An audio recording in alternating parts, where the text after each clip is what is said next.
সাপে কাটা রোগী হাসপাতালে গিয়ে ব্লাড টেস্ট করে দেখা যায় তার রক্তে বিষ নাই। এরপরে ডাক্তার তাকে যখন রিলিজ করে দেয়, রোগীটা বাসায় আসার পর মারা যায়।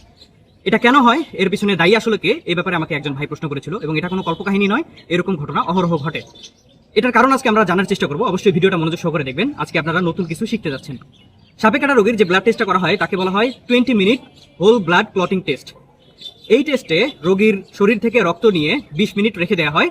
যদি 20 মিনিটে রক্তটা জমাট বাঁধে তাহলে রক্তটা স্বাভাবিক, আর যদি 20 মিনিটে রক্তটা তরলই থেকে যায় তাহলে বোঝা যায় ওই রক্তের মধ্যে ভেনাম আছে, অর্থাৎ বিষ আছে। এবং এইটা শুধুমাত্র হেমোটক্সিক বিষের ক্ষেত্রে ঘটে।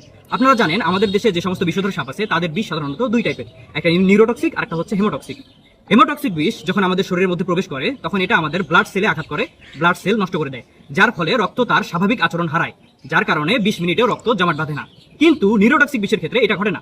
নিউরোটক্সিক বিষ আমাদের নিউরনে আঘাত করে, নিউরন ক্ষতিগ্রস্ত করে, আমাদের স্নায়ুতন্ত্রকে ক্ষতিগ্রস্ত করে, যার ফলে ব্লাডে এটার কোনো প্রভাব পড়ে না, ব্লাড তার স্বাভাবিক আচরণই দেখায়। অর্থাৎ নিউরোটক্সিক বিষের ক্ষেত্রে 20 মিনিটে রক্ত জমাট বেঁধে যায়।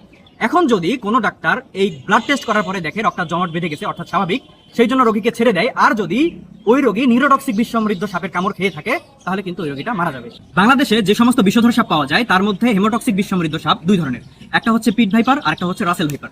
এবং এই দুইটা সাপ সারা বাংলাদেশে পাওয়া যায় না। পিট ভাইপার পাওয়া যায় সিলেট অঞ্চলে এবং চট্টগ্রাম অঞ্চলে, রাসেল ভাইপার পাওয়া যায় পদ্মা তীরবর্তী যে জেলাগুলো সেগুলোতে। ধরেন যে আমার রংপুর এলাকায় এখানে কোনো হেমোটক্সিক বিষ সমৃদ্ধ সাপ নেই, সুতরাং এই এলাকাগুলোতে কোনো স্নেক বাইট পেশেন্টের যদি ব্লাড টেস্ট করা হয় সেটা শুধুমাত্র টাইম ওয়েস্ট, কারণ এখানে যদি কেউ সাপের কামড় খায় সেটা অবশ্যই নিউরোটক্সিক বিষ সমৃদ্ধ সাপই হবে। নিউরোটক্সিক বিষ সমৃদ্ধ সাপগুলো হচ্ছে হইয়া গোখরা, পদ্ম গোখরা, Wall's krait, common krait, lesser black krait, greater black krait.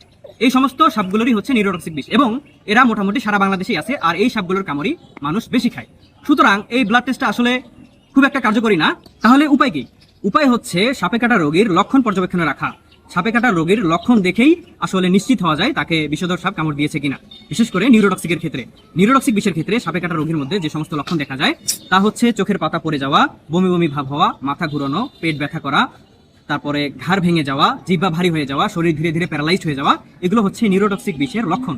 এই সমস্ত লক্ষণ যদি সাপে কাটা রোগীর মধ্যে দেখা যায় তাহলে সাথে সাথেই তার চিকিৎসা শুরু করে দিতে হবে।